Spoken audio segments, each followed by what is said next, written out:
नमस्कार दोस्तों। राजस्थान का इतिहास और संस्कृति ये पाठ्य पुस्तक आपको मालूम होगा कि नई जुड़ी थी पिछले साल। और इसमें क्या था कि राजस्थान का बहुत ही शानदार जो है इतिहास और संस्कृति है, बहुत ही शॉर्ट में एक तरह से नोट्स की भांति है ये, तो वो दिया हुआ है। और ये आपके लिए सभी परीक्षाएं हैं, जैसे मान लीजिए कि आरएस है, और उसके अलावा रीट है, एसआई है, फर्स्ट ग्रेड है, राजस्थान से जुड़ी हुई कोई भी परीक्षा हो, पटवारी, पुलिस, या आप कक्षा 10 के विद्यार्थी से लेके और चाहे आप कंपटीटर हो, सभी के लिए उपयोगी है। तो मेरा विचार था कि इसको आपको पेज टू पेज पढ़ा के और कंप्लीट करवा दें। तो आपको विचार पसंद आया तो आप कमेंट करके बताना। इसमें मेरा प्रयास रहेगा कि रोज़ के अपन 10 पृष्ठ पढ़ेंगे इसके, तो ये 13 दिन में जो है 13-14 दिन में पूरी हो जाएगी। ठीक है। और इसको मैंने रीड करके हाईलाइट किया है, और इसमें कुछ ट्रिक भी बनाई है, जहाँ कठिन लगेगा वहाँ तो ट्रिक के माध्यम से भी अपन देखेंगे। और इसकी पीडीएफ जो है 10-10 पेज की मैं टेलीग्राम चैनल पे भेजता रहूँगा। टेलीग्राम चैनल डिस्क्रिप्शन में दिया गया है, जीके बाई मुकेश ढाका नाम से आप सर्च कर लेवें, और डिस्क्रिप्शन में भी लिंक है, वहाँ से आप इसकी पीडीएफ पढ़ लेवें, फिर आप ये वीडियो देख लेवें, समझ लेवें। ठीक है, प्लान कैसा है बताएं। तो देखो, राजस्थान का इतिहास एक परिचय, शुरुआत में इसका क्या है, इतिहास जो है वो दिया गया है। तो मैं जो है इसकी एक एक लाइन नहीं पढ़ूंगा, आप पीडीएफ पढ़ लेवें, मैं केवल हाईलाइट कर रखा है वो पढ़ूंगा। तो देखो, राजस्थान नाम जो है उसकी हिस्ट्री की बात करें तो आपको 3 चीज़ें याद रखनी। एक तो याद रखना है 1800 सन, पूरे 1800 में सर्वप्रथम जॉर्ज थॉमस ने इसको क्या नाम दिया, राजपूताना। और 1829 में किताब है कर्नल जेम्स टोड की annuls and antiquities of Rajasthan, इसमें इसने नाम दिया रायथान। और 30 मार्च 1949 राजस्थान के एकीकरण का चौथा चरण आपको याद होगा, उसमें नाम पड़ा राजस्थान संवैधानिक रूप से। तो आप पुनः यहाँ 3 चीज़ याद रखें, 1800, 1829 और 30 मार्च 1949। तो 1800 में तो हो गया जॉर्ज थॉमस, इसमें हो गया टोड, और इसमें हो गया जैसे एकीकरण के चरण में। ठीक है, आगे चलें। अब हम बात करें प्राचीन स्थानों की। तो राजस्थान के जैसे प्राचीन नाम जो है ऋग्वेद में भी मिलते हैं, ध्यान रखना। ऋग्वेद में जैसे मरु, ठीक है, धनव, धानवन दुर्ग आपने पढ़ा होगा ना, धानवन रेत वाले, तो मरु धानव एक ही बात है। जांगल, मत्स्य, सूरसेन, ये नाम ऋग्वेद में भी है। ऋग्वेद में भी है, ध्यान रखना, क्योंकि क्वेश्चन आ सकता है कई बार कि ऋग्वेद में जो है वो नाम किस वेद में नाम मिलता है। जोधपुर है, इसको मारवाड़ कहते हैं, पहले मरु कहलाता था। और यहाँ समी, केर, पिल्लू, पिल्लू क्या होता है पता है आपको, जाल वृक्ष होता है, एक जाल, जिससे से नाम पड़ा हुआ है जालोर। जाल वृक्ष के फल लगता है बेर के जैसा, छोटा सा मीठा मीठा, पिल्लू बोलते हैं उसको। बीकानेर नागौर का क्षेत्र जांगल कहलाता था। मत्स्य जो है इसका उल्लेख महाभारत में मिला है, तो यहाँ से क्वेश्चन बन सकता है कि महाभारत में किस जनपद का उल्लेख था, मत्स्य का। और जयपुर, अलवर और भरतपुर, ये क्षेत्र क्या था, मत्स्य। राजधानी क्या थी, विराटनगर। इसी तरह से एक और था सूरसेन नामक, जो है वो क्या, सूरसेन महाजनपद, वो धौलपुर और करौली वाला क्षेत्र था। डिक्के याद रखें, डिक्के, डिक्के बोस। ठीक है, तो धौलपुर, करौली, डिक्के क्या है, सूरवीर है। ऐसे ट्रिक से आप याद रख सकते हैं। ठीक है, आगे हम बात करें कि प्रतापगढ़ का जो भूभाग है इसको कांठल कहा जाता था पहले, अब आजकल तो प्रतापगढ़ बोलते हैं, पुराने नाम भी बोलते हैं कांठल, लोकल क्षेत्र में उस एरिया में कांठल बोलते हैं। कांठल नाम पड़ा है नदी का किनारा, कांठा। और ये इंपॉर्टेंट है, ये प्रश्न पूछा जाता है। प्रतापगढ़ और बांसवाड़ा, ध्यान रखना, डूंगरपुर नाम नहीं है, बांसवाड़ा है। बीपी याद रखें, बीपी, 56 का मैदान जो है वो। अब थोड़ा मैप के हिसाब से भी देख लेते हैं कि जैसे ये क्षेत्र है बागड़, और यहाँ माई नदी है, और ये जो 56 का मैदान हो गया, प्रतापगढ़ कांठल हो गया, ये हाड़ौती क्षेत्र हो गया, ये ऊपरमाल का पठार है, इसको आगे देखेंगे। और ये यहाँ पे मत्स्य जनपद था, ये सूरसेन का हिस्सा था, ये डुंडाड़ हो गया, ये जांगल हो गया, ये मांड हो गया, मारवाड़ हो गया। ठीक है, और ये मरु है। तो इस प्रकार से इसमें आगे चलते हैं। तो कैसे, आप अगर इसको धीरे धीरे समझेंगे ना तो बड़ा आनंद आएगा, आपको ऐसे लगेगा कि अगले 15 दिन में आपने राजस्थान का कला, संस्कृति, इतिहास पूरा कर लिया, ऐसा लगेगा। और पूरी कोशिश रहेगी कि मैं 15 दिन लगातार इसको रोज़ 10 पेज करवाएं, तो 150 पेज की किताब है, 150 से कम ही है, पूरी हो जाएगी। अब एक देखो भैंसरोडगढ़ से लेकर बिजोलिया तक का जो क्षेत्र है, भैंसरोडगढ़ चित्तौड़गढ़ में है और बिजोलिया भीलवाड़ा में है, तो वो जो क्षेत्र है वो पठारी क्षेत्र है, उसको बोलते हैं उपरमाल। इसकी भी एक ट्रिक है, भैंस आप मान लीजिए कि ये कोई भैंस है, ये 4 पैर और ये पूंछ, देखो ऐसी बनेगी भैंस, तो अलग नस्ल की है, ठीक है। इस भैंस के ऊपर क्या रखा हुआ है, बीज रखे हुए हैं, बीज होते हैं ना, बीज बोते हैं, तो भैंस के ऊपर बीज, भैंस के ऊपर बीज, तो याद रह जाएगा भैंस के ऊपर बीज। तो भैंसरोडगढ़ से बिजोलिया का क्षेत्र क्या कहलाता है, उपरमाल। उदयपुर के आसपास का प्रदेश क्या कहलाता है, गिरवा, ठीक है। जैसलमेर का पुराना नाम क्या था, मांड। डूंगरपुर बांसवाड़ा क्या कहलाता था, बागड़। कोटाबूंदी क्या कहलाता है, हाड़ौती। और सीकर चूरू झुंझुनू क्या कहलाता है, शेखावाटी। मैं शेखावाटी क्षेत्र से बिलोंग करता हूँ। अब आता है इतिहास का काल विभाजन। इतिहास को 3 भागों में बांटा जाता है, एक तो प्राक और एक आद्य और एक ऐतिहासिक, ठीक है। तो प्राक का मतलब हो गया प्राचीन, ठीक है, तो जिसका कोई लिखित साक्ष्य उपलब्ध नहीं है, जैसे मान लो पत्थर, औजार, उन्हीं से पता चलता है, वो है प्राक इतिहास। आद्य इतिहास कौन सा है, जिसके लिखित साक्ष्य तो है मगर हम पढ़ नहीं पाए कि लिखा क्या, ऐसी लिपि लिख दी, कई बार अपने बच्चे भी लिख देते हैं ना, समझ नहीं पाते, तो उनकी लिपि ऐसी है कि पढ़ नहीं पाए। तो ये किसका है, सिंधु। तो प्राक तो हो गया हड़प्पा से पहले का, आद्य युग हो गया हड़प्पा या सिंधु घाटी सभ्यता वाला, और ऐतिहासिक युग हो गया वैदिक से लेके आगे तक, वर्तमान तक, या 600 ईस्वी पूर्व से। हालांकि 600 भी यहाँ नहीं बल्कि 1500 ईस्वी पूर्व होना चाहिए था हिसाब से, क्योंकि वैदिक काल के हिसाब से बात करें तो। कैसे, बढ़िया समझ में आ रहा होगा। फिर आप इसकी PDF पे नज़र और डाल लेना, हाईलाइट, ठीक है, और पूरी कहानी से ऐसे पढ़ो तो पूरी कहानी पढ़ लेना। प्राग ऐतिहासिक राजस्थान, यानी प्राग युग जो था ना, पत्थरों वाला, यानी शुरू में मनुष्य के पास ये थोड़ी था कि सोना चांदी ये तांबार ये नहीं था, बस उसके पास गुफाओं में रहता था, जंगलों में, और पत्थर के औजार थे, कुल्हाड़ी भी पत्थर की, पत्थर के मान लो थोड़े छोटे मोटे नुकीले उकीले। तो सरस्वती और दरस्वती नदियाँ अपने राजस्थान में थी और समुद्र था यहाँ पे, फिर वो सूख गया और वहाँ मरुस्थल हो गया। तो मानव सभ्यता का जो उद्भव है ना, शुरुआत, वो पाषाण से ही हुई है, पत्थर से मनुष्य धीरे धीरे तांबे की ओर आया, और तांबे से फिर लोहे की ओर आया, और लोहे में फिर आपको प्रगति सामने आपकी। अब है पाषाण काल में भी क्या है, 3 काल है। जैसे पाषाण में भी ये थोड़ी है मनुष्य की कोई एक दिन में या 100 साल में कोई एकदम एक्सपर्ट हो गया। पहले उसके पत्थर के औजार क्या थे, ऐसे मतलब भोंडे थे, नुकीले नहीं थे, अच्छे नहीं थे। फिर धीरे धीरे थोड़े छोटे औजार हो गए, उसने सीख लिया, फिर और नुकीले हो गए और अच्छे हो गए। तो 3 काल हो गए, पूर्व पाषाण, मध्य पाषाण, नव पाषाण। तो पूर्व पाषाण की बात करें तो ये लगभग 1.5-2 लाख साल पहले की बात है। और पत्थर कौन सा काम में लिया, क्वार्टजाइट, ध्यान रखना, क्वार्टजाइट, ठीक है, ये पत्थर था। ये होगा ऐसे जैसे ये पहाड़ी टाइप का। और अपने राजस्थान में हेकेट नाम के अंग्रेज थे, हेकेट, ठीक है। इन्होंने क्या किया कि एक इनको कुल्हाड़ी मिली, पाषाणकालीन हस्त कुठार, यानी कुल्हाड़ी मतलब भाटे की बनी हुई थी पत्थर की, और हाथ से पकड़ सकते हैं, मतलब थोड़ी इस टाइप की होगी ऐसे। तो ये उनको मिल गई। तो याद रखें, हेकेट ने हस्त कुठार, हेकेट ने हेक कर ली, ऐसे हेकेट, ऐसे हस्त कुठार, ठीक है। इसी तरह से अपने जालोर में भी जो है कुछ उपकरण मिले हैं पुराने, तो जो उनका आल चिन्ह है, तो ये अंग्रेज़ों को मिले हैं। मध्य पाषाण की बात करें, यानी थोड़ा सा उसमें मनुष्य की बुद्धि थोड़ी सी ठीक हुई, और उसने पत्थर के जो औजार हैं वो ठीक ठाक काम में लेने शुरू कर दिए।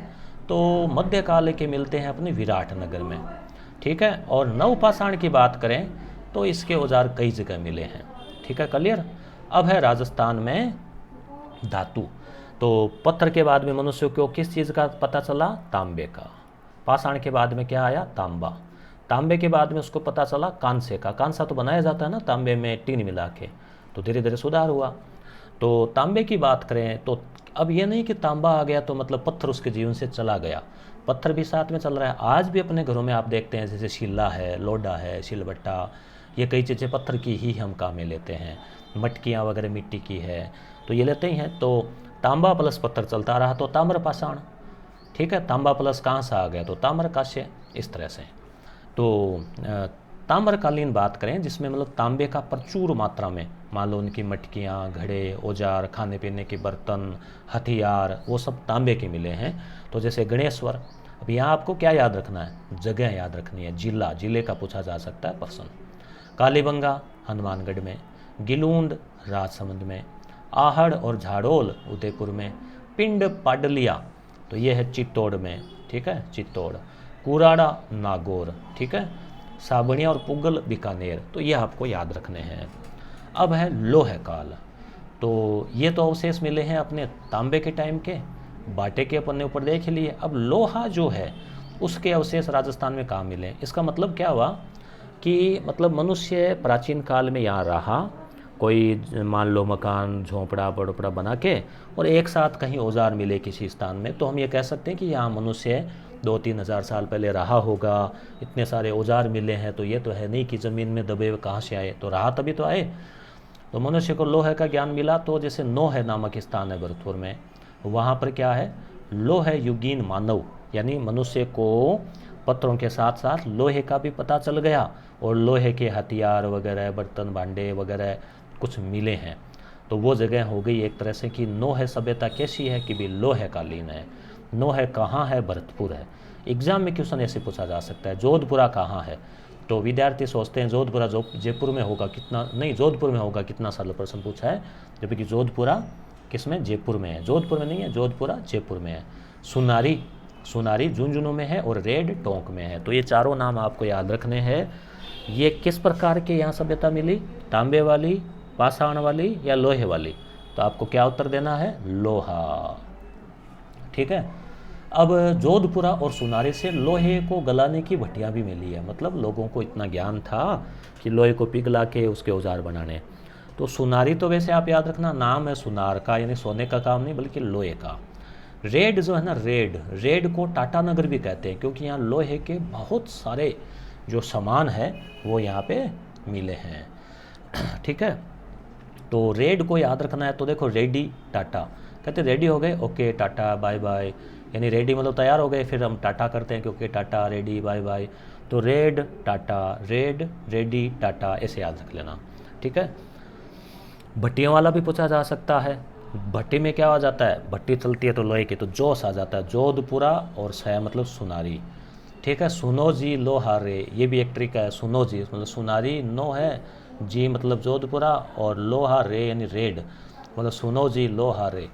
तो इससे क्या है कि मतलब पता चल जाएगा कि ये लोह युगीन है, ठीक है।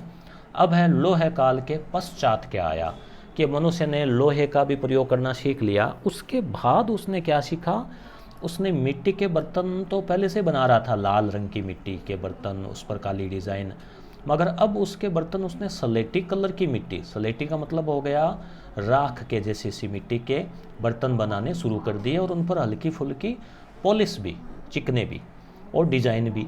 तो ये जो है वो ऐसे इतिहासकार मानते हैं कि पहले नहीं सीखा, उसको लोहा का ज्ञान होने के बाद इन पत्थरों का ज्ञान हुआ, मतलब इन बर्तनों का। अब वो इतिहासकार अनुमान लगाते हैं और प्रामाणिक रूप से लगाते हैं। तो लोह काल के पश्चात क्या आया, सलेटी रंग की चित्रित मर्दभांड संस्कृति आई। इन लोगों के क्या है, बहुत बड़ी मात्रा में ऐसे इनके बर्तन भांडे मिले हैं। तो PGW याद रख लो, चाहे सलेटी याद रख लो, ये लोहे के बाद की है, ठीक है। और राजस्थान में जहाँ लोहा मिला है ना, वहीं पर ये बर्तन भांडे भी मिले हैं। मतलब पहले मनुष्य को लोहे का जानकारी हुई, फिर धीरे धीरे उसका ज्ञान और बढ़ा, तो मिट्टी का कलर भी स्लेटी करना शुरू कर दिया बर्तनों का, और ऐसे हैं। तो क्लियर, वापस रिवीजन करवाऊँ क्या, देखो जैसे प्राकयुग की बात करें तो पूर्व पाषाण, मध्य पाषाण। तो पूर्व पाषाण में मतलब हेकेट याद रखना और जालोर याद रखना, मध्य पाषाण में विराटनगर, और धातु काल में जैसे ये हो ही गया गणेश्वर, और इनका आगे और डिटेल आएगी। लोह काल में ये 4 याद रखना है, रेडी टाटा याद रखना है, और फिर अब आता है प्राचीन सभ्यताएं, ठीक है। तो कालीबंगा जो है वो, तो एक तो नदियाँ याद रखना, द्रवती और सरस्वती। जिला हनुमानगढ़। काली चूड़ियाँ मिली है, इसको कालीबंगा बोलते हैं। बंगा, एक गाना ना, कंदोरो गड़ादर, एक वो बाजूदार बंगड़ी, ऐसे। तो बंगा मतलब बंगड़ी यानी कि चूड़ी, तो पंजाबी में पंजाबी बंगा, ठीक है। और खोज अमलानंद घोष ने की सबसे पहले, याद रखना। फिर बीबी लाल और बीके थापर ने इसे आगे बढ़ाया। तो अमलानंद याद रखना सबसे पहले घोषणा हुई। इसमें 5 स्तर सामने आए हैं। देखो कालीबंगा जो है ना 5 स्तर है। कैसे, ये पंजाब के पास है ना, तो ऐसे याद रख लेना, पंजाब 5 स्तर, ठीक है ऐसे, या 5 चूड़ियाँ 5 बंगा, ऐसे ट्रिक्स हैं।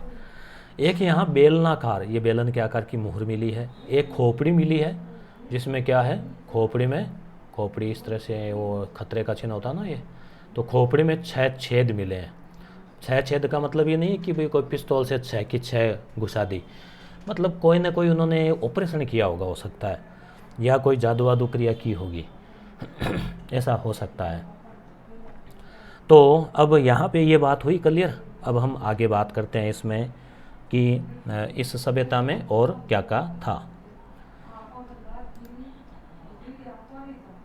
Just a minute. हाँ, तो अब कालीबंगा जो है अपन इसमें बात कर रहे थे, बीच में थोड़ा सा कोई ब्रेक व्रेक ले लिया था हल्का सा, ठीक है। तो अब यहाँ पे देखो इसमें 5 स्तर मिले हैं। ये सारे फैक्ट है, याद रखने आपको कंपटीशन के हिसाब से, ठीक है। और एक यहाँ पे क्या है, ये मैंने बनाया देखो हवन कुंड, याद रखना कालीबंगा में। और एक देखो जैसे आप ऐसे भी याद रख सकते हैं, काली माता देवी है, हनुमान जी देवता है, ठीक है, हवन हो रहा है, ऐसे ट्रिक्स भी याद रख सकते हैं।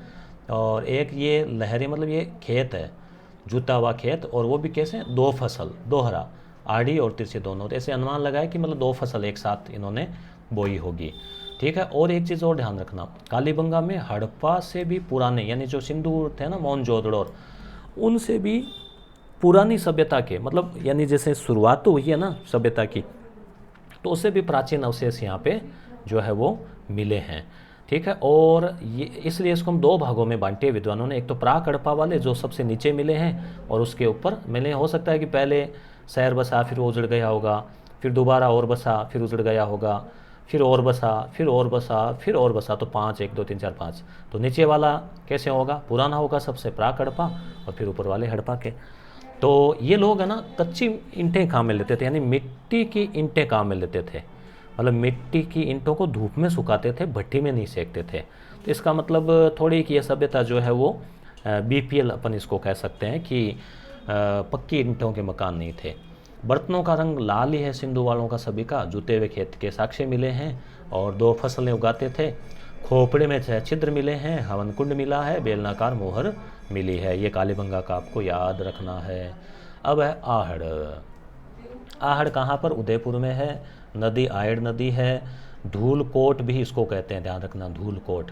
खोजकर्ता अक्षय कीर्ति व्यास, और 1952 है इधर शायद, या 53 है, 53, ठीक है। और यहाँ पर भी क्या है, लाल और काले मिट्टी के बर्तन। ये तो सब हड़प्पा वालों की यही पहचान है। और इसको ताम्रवती नगरी भी कहते हैं, आहड़ को ताम्रवती नगरी।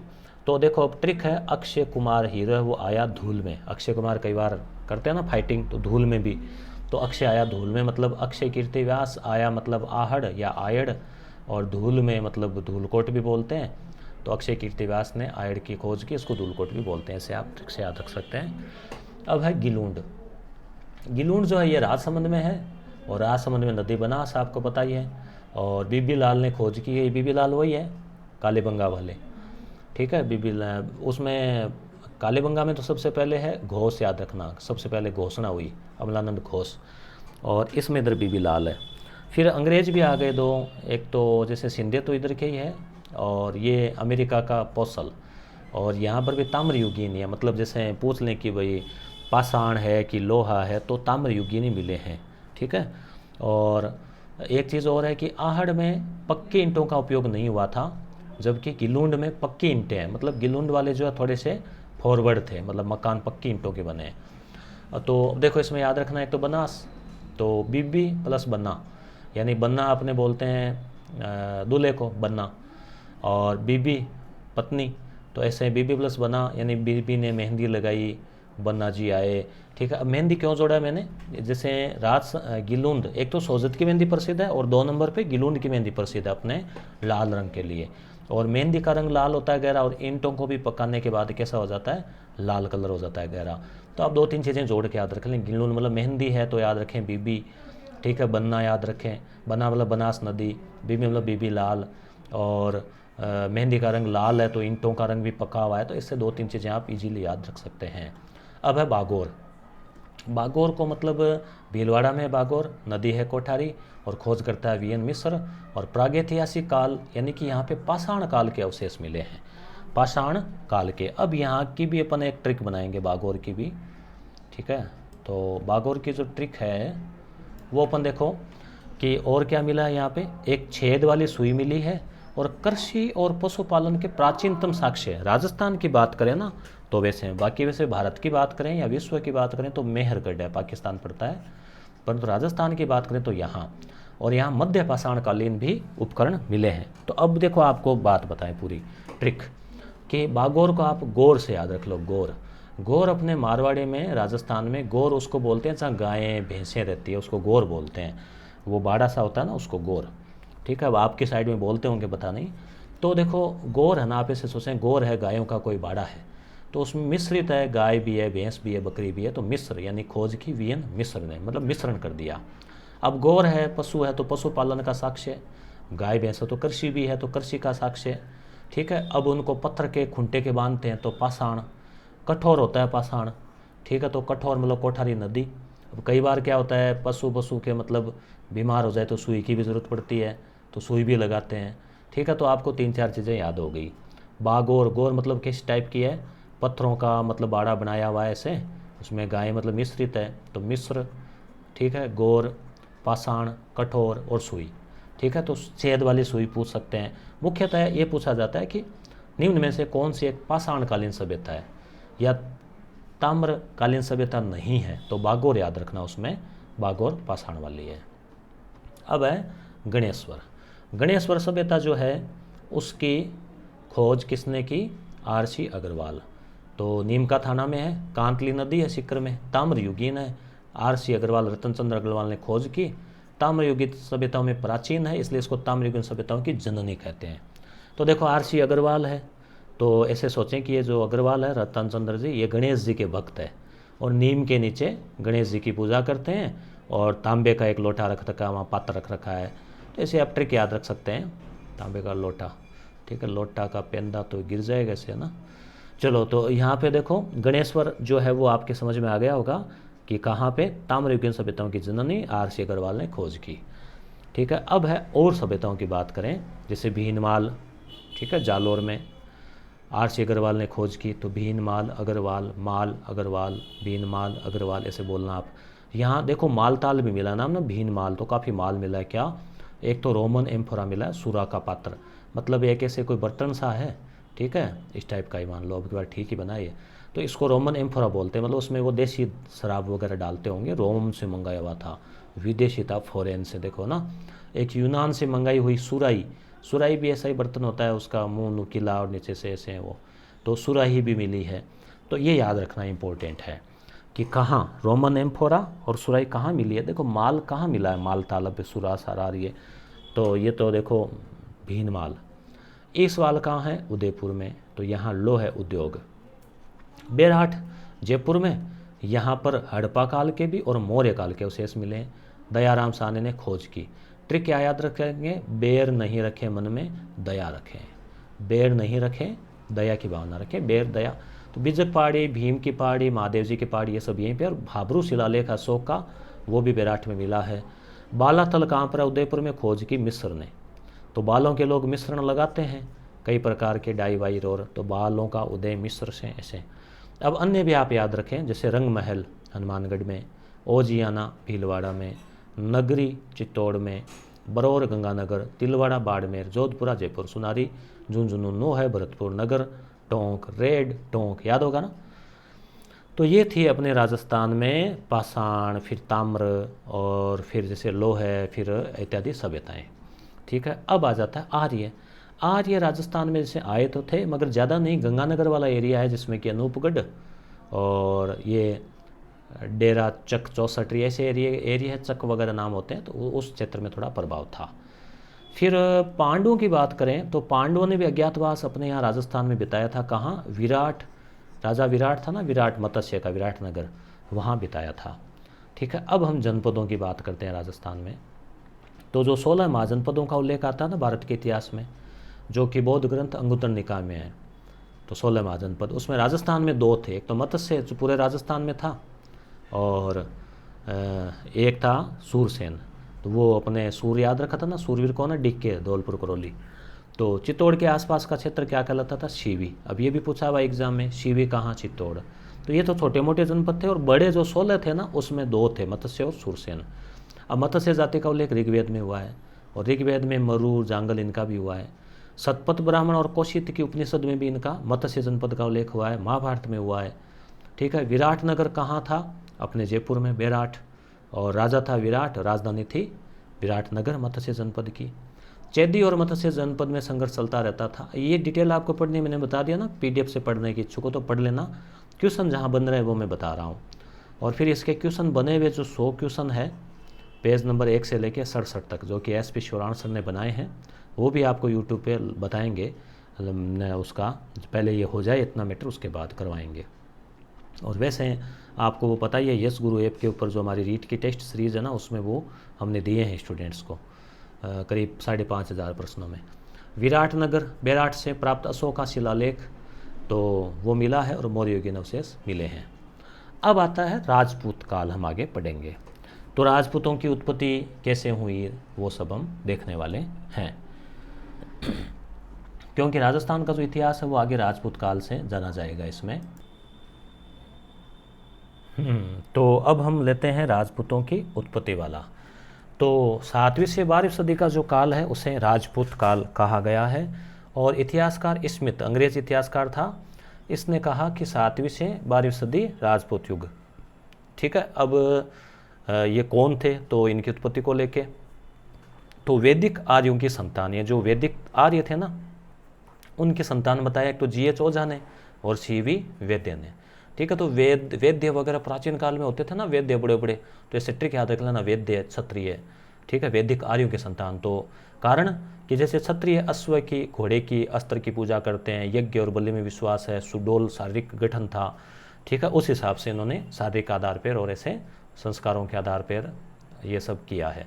तो आपको ये 2 नाम याद रखना है कि ओझा और वैद्य ने क्या माना है, वैदिक आर्य या क्षत्रिय, प्राचीन क्षत्रिय। अग्निकुंड से कि भाई एक यज्ञ किया और उस यज्ञ के कुंड में से उत्पन्न हो गए। हालांकि वैज्ञानिक बात तो नहीं है, मगर इसमें कोई ना कोई लॉजिक जो निकालेंगे। तो चंद्रबरदाई है जो पृथ्वीराज के दरबार में थे, उनकी किताब है पृथ्वीराज रसो, उसमें वो कहते हैं वशिष्ठ मुनि ने जो है ये यज्ञ किया, और 3 तो पहले इसमें योद्धा उत्पन्न हुए, परमार, चालुक्य, प्रत्यार। नाम याद रखना, परमार, चालुक्य, प्रत्यार। और चौथे हुए चौहान। तो चौहान लास्ट में ध्यान रखना, चौहान सबसे ज़्यादा ताकतवर इसको बताया है। तो इनकी एक ट्रिक तो मैंने बना रखी है कि हार, जैसे हार है, ठीक है, मान लीजिए हार पहनाया, ठीक है, हार, फिर पचा, चा और चौहान, हार, पचा, चौहान। ठीक है। तो इस तरह से आप कोई ट्रिक बना के याद रख सकते हैं। तो अब ये कहते हैं कि भाई हो सकता है कि कोई यज्ञ वगैरह हुआ और उसमें कुछ जो लोग थे, मान लो विदेशी हो, या कोई भील मीणा हो, या फिर कोई शक होनी युची हो, या कोई प्राचीन क्षत्रिय हो जो बौद्ध बन गए हो, तो उनको शुद्ध करके और क्षत्रिय वर्ण में लिया होगा। इस तरह से इसको मतलब लॉजिक को ऐसे निकालते हैं। अब ब्राह्मणों से उत्पत्ति कि भाई राजपूत जो ब्राह्मण थे, तो एक तो DR भंडारकर, ध्यान ना, DR भंडारकर, ये जो केवल गुहिल राजपूत है ना, गुहिल मेवाड़ वाले, उनको कहते हैं कि वो ब्राह्मण थे, नागर ब्राह्मण थे। और भंडारकर ने क्या सहारा लिया है, एक और बताते हैं, वो चौहानों को भी ब्राह्मण बताते हैं। तो भंडारकर एक तो गुहिलों को और एक चौहानों को जो है वो ब्राह्मण बताते हैं। चौहानों के लिए उन्होंने बिजोलिया शिलालेख का सहारा लिया है, क्योंकि उसने कहा है कि वासुदेव चौहान जो था ना, जो संस्थापक था 551 ईस्वी में, तो वो कहते हैं कि वत्स गोत्रीय ब्राह्मण उसमें लिखा हुआ है शिलालेख में। तो अब शिलालेख में तो कोई गलत लिखा हुआ होगा नहीं। ठीक है। इस तरह से गोपीनाथ शर्मा है, वो भी मेवाड़ के जो गुहिल है उनको ब्राह्मण मानते हैं, नागर जाति के। तो एक तो गोपीनाथ शर्मा, ठीक है, और एक भंडारकर, ये दोनों राजपूतों को, विशेषकर गुहिलों को ब्राह्मण मानते हैं। कुंभा ने खुद ने लिखा है गीत गोविंद की टीका में कि भाई वो नागर ब्राह्मण की संतान गुहे दत्त और गुहे के फिर गुहिल। परंतु याद रखना, डॉक्टर दशरथ शर्मा इस मत को नहीं मानते। तो एग्जाम में पूछा गया कि दशरथ शर्मा किस मत को मानते हैं, ठीक है, या नहीं मानते। तो ब्राह्मण को, यानी ये मानते हैं कि ये ब्राह्मण नहीं थे, क्षत्रिय होंगे मगर ब्राह्मण नहीं थे। इन्होंने बहुत सारे तर्क भी दिए हैं। ठीक है। अब विदेशियों के संतान, तो जेम्स टोड खुद विदेशी था, अंग्रेज था, तो कासक और सीथियन। ठीक है, राजपूतों के रीति रिवाज सबको से मिलते हैं ऐसे। स्मिथ था अंग्रेज़, ये भी विदेशी था, इसने इनको हुणोगी बताया। तो ये दोनों याद रखना। अब कुछ सूर्य और चंद्र से भी मानते हैं। तो लास्ट में कुल मिला के बात यह है कि डॉक्टर कानून को कहते हैं कि चाहे अग्निकुंड की कहानी नहीं चले, चाहे सूर्य चंद्र से नहीं हो, चाहे किसी भी रूप में जन्मे हो, चाहे विदेशी हो चाहे देशी हो, कुछ भी हो, मगर इन्होंने क्या किया, इन्होंने क्षत्रियों की जो प्राचीन परंपराएं थी जो महाभारत काल में थी, उन परंपराओं को इन्होंने बनाए रखा। और वो शौर्य और वो जो ओज और वो जो संघर्ष और वो जो इनका जज्बा था वो इन्होंने रखा। ठीक है, तो इस प्रकार से कुल मिलाकर वैसे सामान्यतः मिश्रित ज़्यादा जो है वो मानते हैं। अब है राजपूत वंशों का परिचय। ठीक है, पेज नंबर 8 पूरा हो गया, 2 पेज और है, ध्यान रखना। और ये तरीका कैसा आप मुझे बताना, मैं हाईलाइट को क्यों एक एक लाइन टू लाइन पढ़ूंगा ना तो आप भी बोर हो जाएंगे। तो आप पहले PDF पढ़ लिया करो, मैं टेलीग्राम पे पहले भेज दिया करूँगा, फिर आप वीडियो देख लिया करो। ठीक है, तो गुहिल, अब पहले आता है गुहिल वंश, मेवाड़ वाला, सबसे प्राचीन और सबसे लंबे समय चला। तो पहला राजा कौन था? गुहिल, 566, 5, 6, 6, 2 छक्के। और ये उदयपुर, आसमन, चित्तौड़, प्रतापगढ़ वाला जो इलाका ना, ये कहलाता है मेवाड़। पहला शासक था गुहिल। अबुल फजल ने इसको क्या माना है? अबुल फजल ने विदेशी माना है। अब अबुल फजल ने माना तो मान लिया, परंतु अपने को तो पढ़ना तो होगा। तो अबुल फजल कहते हैं कि ईरान के शासक नौशेखां के वंशज थे। अब तो कहाँ मतलब लिंक बिठाया है। कर्नल टॉड इनके वल्लभ भी के बताता है। नैन सिंह और गोपीनाथ शर्मा ब्राह्मण बताते हैं। ऊपर भी आया था ना, गोपीनाथ शर्मा, DR भंडारकर इनको ब्राह्मण मानते हैं। और दशरथ शर्मा ब्राह्मण नहीं मानते, याद रखना। फर्स्ट ग्रेड में पूछा था पिछली बार RPSC एग्जाम में। GH ओझा क्या मानते हैं कि 566 में गुहिल शासक बना। तो पहला राजा कौन? गुहिल। दूसरा राजा कौन? बप्पा रावल। ठीक है, बप्पा रावल बहुत शक्तिशाली था। और 700, देखो मैं एक्स्ट्रा बिल्कुल भी नहीं बता रहा हूँ दोस्तों, क्यों एक्स्ट्रा बताऊंगा ना तो मुझे लगता है 10 पेज में कोई 1-1.5 घंटा 2 घंटे लग जाएंगे। क्यों बप्पा रावल के बारे में पूरी कहानियाँ बताएं कि वो 35 मन का खड़ग, कितने हाथ की धोती, इतना खाना, रोज़ 2 बकरे खाना, ऐसे मतलब किताबों में आता है। तो अपन डिटेल में नहीं जाएंगे, मैं जो 10वीं की किताब में उसी की बात करूँगा, फैक्ट की। और यहाँ भी मतलब ये मान लो कि 90% मैटर तो मिल गया है कंपटीशन वाला। और आपने भी देखे होंगे RS 2018 वालों की इंटरव्यू की, उन्होंने राजस्थान को तैयार किया बेसिक, जो राजस्थान अध्ययन से। तो 734 में बप्पा ने क्या किया, शासक बना। और चित्तौड़ के शासक मानवरी से चित्तौड़ जीत लिया। राजधानी थी नागदा। तो ट्रिक याद रखना, बन्ना। ठीक है, बन्ना। तो वैसे बप्पा और ना से नागदा। और एकलिंग जगह उन्होंने मंदिर बनाया। कुल देवता एकलिंग जी थे। बप्पा का असली नाम था काल भोज, काल भोज। और बप्पा क्या है? उपाधि थी। ध्यान रखना, कई बार उल्टा दे देते हैं कि नाम था बप्पा और उपाधि थी काल भोज। कौन सा कथन सत्य है, वहाँ आदमी गड़बड़ हो जाता है। और ऐसे प्रश्न हमने दिए हैं, ध्यान रखना। ठीक है, वो मॉडल पेपर में। तो जैसे उपाधि होती है ना, बापू, बापू होते हैं ना उपाधि, ऐसे बापू। तो ऐसे बप्पा रावल जो है इनकी मतलब उपाधि थी। श्यामल दास ने भी माना है, किताब है वीर विनोद। और CV वैद्य ने भी जो है, तो श्यामल दास ने इसको जो है वो माना है कि वे ऐसे था। तो इसमें बप्पा रावल जो है वो मुख्यतः आपको चीज़ें याद रखने वाली है। एक तो कि 1734 याद रखना है, और राजधानी याद रखनी है नागदा, और कुल देवता याद रखना है, और काल भोज जो इनका नाम था। और CV वैद्य इतिहासकार, इन्होंने इसकी तुलना चार्ल्स मार्टेल से की है। चार्ल्स मार्टेल कौन था? फ्रांस का सेनापति था। और जब अरबों का आक्रमण चल रहा था तो वो जीतते गए यूरोप को, मगर फ्रांस में जो है चार्ल्स मार्टेल ने उनको रोक दिया था, मुसलमानों को, या हम कह सकते हैं कि इस्लाम का जो उस समय तूफान था एक तरह से, उसको चार्ल्स मार्टेल ने रोका था। तो उससे तुलना की है, क्योंकि उस समय अरबों के आक्रमण को काल भोज ने रोका था भारत पर हमला होने से। अब आगे है जैत्र सिंह। जैत्र सिंह जो है ये गुहिल के ही वंशज थे। जैत्र सिंह, इनका आपको याद रखना है कि इन्होंने राजधानी बनाई चित्तौड़गढ़। तो इसकी एक ट्रिक है, देखो जैत्र में 2 मात्राएं हैं, चित्तौड़ में भी 2 मात्राएं। तो चित्तौड़ को राजधानी बनाया जैत्र सिंह ने। जेतो ऐसे भी याद रख सकते हैं, जेता कुंपा था ना, वैसे आप जेतो नाम याद रख सकते हैं, जेतो ट्रिक से। और भूताला का युद्ध किया इन्होंने, तो जेतो भूतो ऐसे ट्रिक आते हैं, जेतो भूतो। तो इसमें इल्तुतमिश की सेना को पराजित किया। तो इस युद्ध का वर्णन जय सिंह सूरी जो है, इनका एक ग्रंथ है हमीर मद मर्दन। मद का मतलब दर्प, घमंड का मर्दन। अब आप सोचेंगे हमीर कौन है, तो इल्तुतमिश को इसने हमीर बोला। अब ये क्यों बोला इसका तो पता नहीं, मगर इल्तुतमिश को हमीर कहा है। तो विद्यार्थी कन्फ्यूज़ हो जाते हैं कि भाई हमीर का मद मर्दन ये कोई हमीर रणथंभौर वाला, ऐसा नहीं है। यहाँ हमीर इल्तुतमिश है और उसके मद का मर्दन किसने किया, जयद्रथ सिंह ने किया। और किताब किसके, जय सिंह सूरी की। तो कई बार क्या रणथंभौर वाले हमीर में आ जाता है कि उनसे संबंधित कौन सी किताब नहीं है, तो ये किताब उनसे संबंधित नहीं है, ध्यान रखना। अब आ जाते हैं रतन सिंह। रतन सिंह 1302-13, 1 साल का इनका शासनकाल रहा।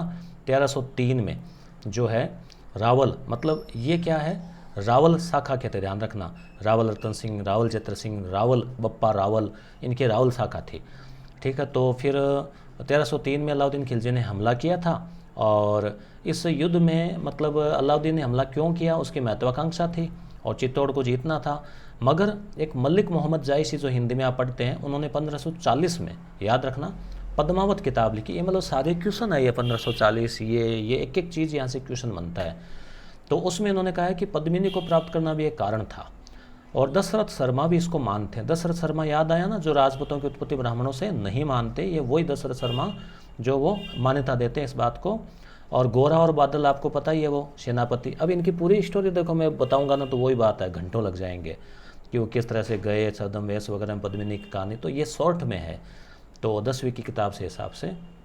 और रानी पद्मिनी ने क्या है, 1600 महिलाओं के साथ में जोर किया, और इस युद्ध का आंखों देखा वर्णन अमीर खुसरो ने किया है। ये अलाउद्दीन का इतिहासकार था, और खजाइनुल फुतवा इसकी किताब है। खिजर खां जो है उसको चित्तौड़ का प्रशासक नियुक्त किया, और ये इस बेटा था अलाउद्दीन का, और चित्तौड़ का नाम रखा खिजराबाद। मगर कुछ समय बाद इसको भगा दिया था खिजर खां को, और रावल शाखा का अंतिम शासक था रतन सिंह। अब क्या है, रतन सिंह की तो मृत्यु हो गई युद्ध में। अब आए राणा हमीर। तो ये राणा शाखा के थे, मतलब एक रावल शाखा थी जिसका शायद क्षेत्र सिंह था संस्थापक, और राणा शाखा जो है, अब राणा शाखा जो है इसके ये मतलब सिसोदा ठिकाना था, उसके जागीरदार थे हमीर, और ये राणा शाखा के थे। तो इन्होंने 1326 में चित्तौड़ पर पुनः अधिकार कर लिया, ठीक है। तो इस प्रकार से इनको जो है मेवाड़ का उद्धारक कहा जाता है हमीर को, और विषम घाटी पंचानन भी कहा जाता है, क्योंकि पंचानन का मतलब शेर। और सिंगोली के युद्ध में इन्होंने मोहम्मद बिन तुगलक की सेना को हराया।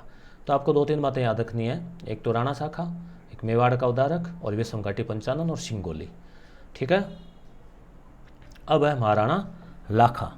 लाखा के समय भी 2-4 इंपॉर्टेंट बातें हैं। तो महाराणा लाखा से जुड़ी हुई जो खास खास बातें हैं, अगर उसकी बात करें तो 1382 में ये शासक बने, ठीक है।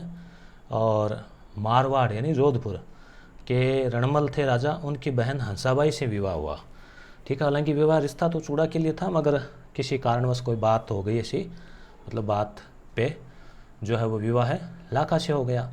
तो इनके जो पुत्र थे चुंडा या चूड़ा, वो भी मतलब बड़े सैद्धांतिक थे। तो उन्होंने कहा कि ठीक है, मैं उत्तराधिकारी नहीं बनूंगा, क्योंकि विवाह की शर्त ये थी कि मेवाड़ का उत्तराधिकारी हंसाबाई जो है इनकी बहन, उससे जो पुत्र उत्पन्न होगा, क्योंकि हंसाबाई की उम्र बहुत छोटी थी राणा लाखा की तुलना में। तो फिर ये बात हुई कि जो पुत्र उत्पन्न होगा वो ही जो है वो उत्तराधिकारी बनेगा। तो चुंडा ने भी इस बात को स्वीकार कर लिया, और इसलिए चुंडा को मेवाड़ का भीष्म पितामह कहते हैं। और लाखा के समय जावर माइंस, जावर की जो खान है जिसमें चांदी शीशा जस्ता, वो उसका पता चला, और इनके समय एक बंजारे ने पिछोला झील जो है उदयपुर में, उसका निर्माण करवाया। तो इस प्रकार से ये राणा लाखा के समय की खास खास बातें हैं। और अब है मोक्कल, महाराणा मोक्कल। तो ये लाखा के और हंसाबाई के पुत्र थे, जिनको शर्त हुई थी ना कि पुत्र उत्पन्न होगा वो अगला राजा बनेगा। तो ये राजा बन गए, मगर ये एज में भी छोटे ही थे। तो कुछ समय बाद जो है चाचा और मेरा, मतलब नाम ही चाचा लगता भी था, नाम ही चाचा ही था, और एक था मेरा, और एक मैं पापामार। तो इन्होंने मिलकर मोक्कल की हत्या कर दी। अब मोक्कल के पुत्र थे कुंभा। अब कुंभा के सामने कई चुनौतियाँ थी। तो 1433 से 68। अब कुंभा के बारे में अगर पढ़ें ऐसे इतिहास के हिसाब से तो 1 घंटा 2 घंटे 3 घंटे बहुत सारा मैटर है, मगर सार जो है वो यहाँ देखें तो 1433 में शासक बने, 1437 में सारंगपुर का युद्ध किया, ठीक है। कुंभा में था सार या सार गर्भित, ऐसे कुछ ट्रिक से याद रखें, सारंगपुर का युद्ध। और महमूद खिलजी प्रथम को पराजित किया, मालवा का शासक था, और इस उपलक्ष्य में विजय स्तंभ बनाया। कहाँ पर? चित्तौड़गढ़ में। और नागौर के उत्तराधिकार को लेकर मेवाड़ और गुजरात में युद्ध हुआ, जिसमें गुजरात की पराजय हुई।